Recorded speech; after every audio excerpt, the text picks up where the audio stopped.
Hi all, இந்த vlogல எங்கள் ஊர் மாரியம்மன் கோயில் பொங்கல் அன்றைக்கி என்னென்னலாம் செஞ்சோம் அப்படின்னு தான் பார்க்க போகிறோம். So let's get started. இந்த கோலம் தான் கோவில் பொங்கலுக்கு நான் போட்டிருந்தேன். நாங்கள் மாவிளக்கு எடுக்கலை, பட் பச்சை மாவு வீட்டில் செஞ்சோம். அதுக்கு 4 கப் பொட்டுக்கடலையை லேசாக வறுத்துக்கோங்க. வாசம் வந்தோடனே போதும், அடுப்பு ஆஃப் பண்ணிவிட்டு ஆற விட்டுடலாம். அடுத்தது பச்சரிசி 2 கப் எடுத்து நல்லா கழிஞ்சிட்டு தண்ணி இல்லாமல் அதை மிக்சியில் நம்ம அரைச்சி எடுத்துக்கலாம். ஊற வைக்க வேண்டியதில்லை. லேசாக ஈரம் இருந்தாலும் நம்ம சலிக்கும் போது அதெல்லாம் ஈஸியாக எடுத்துடலாம். அடுத்தது பொட்டுக்கடலை ஆறிடுச்சு, அதையும் நீங்கள் மிக்சி ஜாரில் போட்டு அரைச்சிடணும். கரெக்டாக ஏலக்காய் பொடி தீந்துருச்சு, அதனால் கொஞ்சமாக ஏலக்காவே தட்டியும் போட்டுட்டோம். இப்போ பச்சரிசி மாவு, பொட்டுக்கடலை, ஏலக்காய் பொடி, ட்ரை இன்க்ரீடியன்ஸ் எல்லாத்தையும் ஃபஸ்ட்டு நல்லா மிக்ஸ் பண்ணிக்கோங்க. இப்போ 2 கப் அளவுக்கு வெல்லம் எடுத்து நான் 1 கப் அளவுக்கு தண்ணி ஊற்றி வடித்து எடுத்துக்கலாம். வாங்கிட்டு வந்தோடனே வெள்ளத்தை இந்த மாதிரி இடித்து டப்பாவில் போட்டு வச்சிட்டிங்கன்னா உங்களுக்கு டக்குன்னு எந்த ரெசிபி பண்ணுறனாலும் நீங்கள் யூஸ் பண்ணிக்கலாம். இப்போ அது ஈஸியாக விழாமல் ஒரு மாதிரி நின்று விழுகிற அளவுக்கு வந்தால் மட்டும் போதும். அதிகமாக பாகு கம்பி பதெல்லாம் வர தேவையில்லை.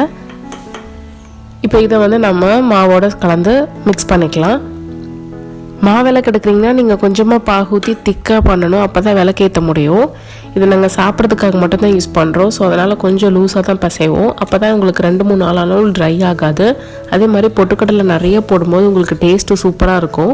லாஸ்ட் இயர் சாப்பிடும் போதே நினச்சேன் நெக்ஸ்ட் இயர் கண்டிப்பாக அதை அப்லோட் பண்ணணுன்னு. ஹைலைட்டாக பார்த்தா இதில் பஞ்சாபி பாயசமும் உளுந்து வடையும் அதுவுமே சூப்பராக வந்திருந்தது. இது நாங்கள் டியூஸ்டேவே ரெடி பண்ணிட்டோம். நெக்ஸ்ட் டே வென்ஸ்டே மார்னிங் அக்னி சட்டி எடுக்கிறதுக்கு மார்னிங் போனாங்க. ஒரு 7:30 இருக்கும்.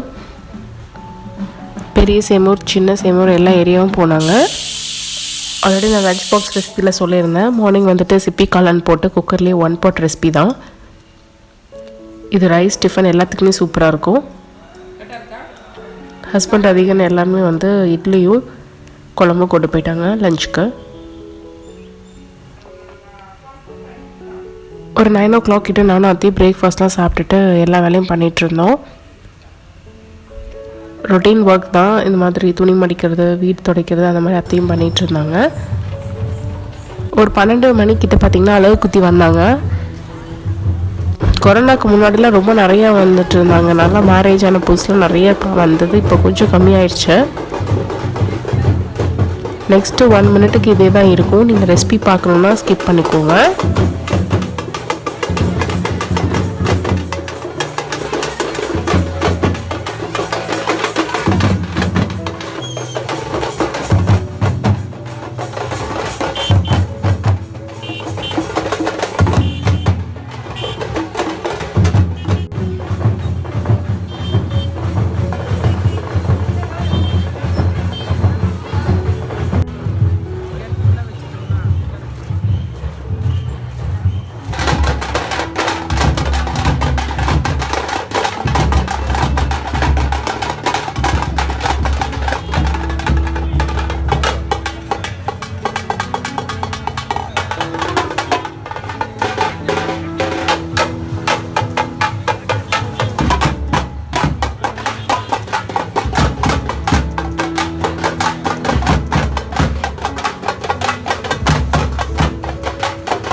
நான் மேரேஜுக்கு முன்னாடி எனக்கு அத்தை ஃபஸ்ட்டு பண்ணி கொடுத்த ரெசிபி வந்து இந்த தாபாலிலாம் கடைசியாக கொடுப்பாங்களே பஞ்சாபி பாயசம், அதுதான் செம்மையாக பண்ணுவாங்க அவங்க.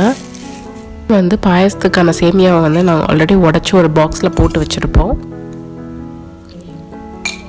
ஒரு 3/4 கப் சேமியா எடுத்து அது கூட 1 ஸ்பூன் மட்டும் நெய் விட்டு நீங்கள் வறுக்கணும். அடுப்பை மெதுவாக வச்சு டார்க் கோல்டன் ப்ரௌன் வர வரைக்கும் சேமியாவை கைவிடாமல் 5 நிமிஷம் வறுக்கணும். அதை ரெடி பண்ணாலே பாயசம் ஃபுல்லாக ரெடி ஆயிடுச்சுன்னு அர்த்தம். இது கூட 3 கப் அளவுக்கு காய்ச்சின பால் ஆட் பண்ணிக்கோங்க. இது கூட 1 கப் அளவுக்கு தண்ணி சேர்த்துக்கலாம். இது வந்து பால் ஆல்ரெடி ஃப்ரிட்ஜில் வச்சுருந்த குண்டாவை கழுவுனாங்க, அதனால் இந்த கலரில் இருக்குது. 4-5 நிமிஷத்துலேயே 3/4 பதத்துக்கு சேமியா வெந்துடும். ஸோ அதுக்குள்ளே நம்ம தேவையான திராட்சை முந்திரியெல்லாம் வறுத்துக்கலாம்.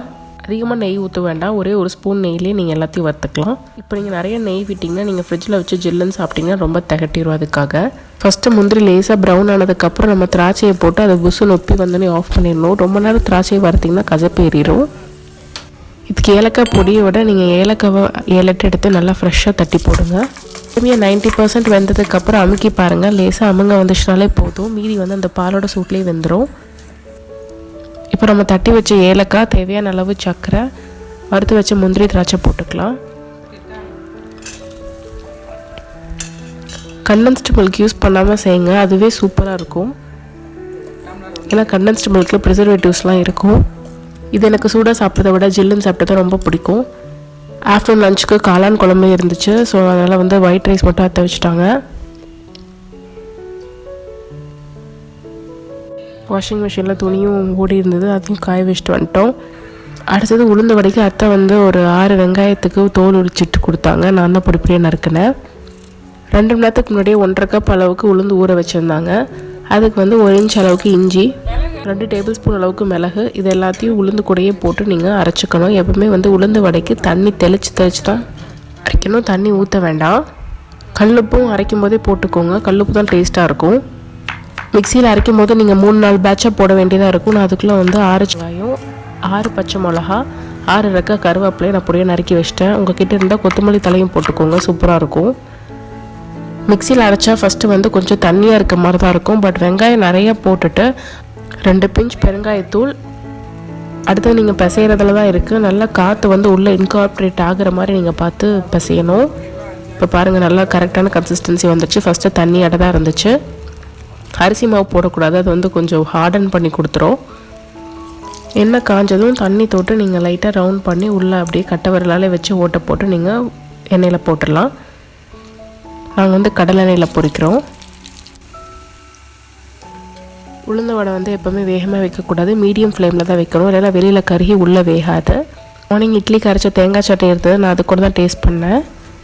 வீடியோவில் கொஞ்சம் லைட் கலராக காட்டுது, பட் நீங்கள் நல்லா வந்து டிப்பிக்கல் ப்ரௌன் வந்தோடனே தான் எடுக்கணும். உண்மை சொல்லணும்னா நான் லஞ்சே சாப்பிடல, இந்த உளுந்து வடையும் பாயசம் தான் என்னோடய லஞ்ச். இந்த ரெசிபிஸ் எல்லாம் கண்டிப்பாக ட்ரை பண்ணிவிட்டு எப்படி இருந்துச்சுன்னு சொல்லுங்கள். வீட்டுக்கு வந்துட்டு சாப்பாடும் பச்சைப்புளி ரசம் தான். நெக்ஸ்ட் வீடியோவில் நான் கண்டிப்பாக மண்பானையோட சீசனிங் எல்லாமே நான் அப்லோட் பண்ணுறேன். பாய் பாய்.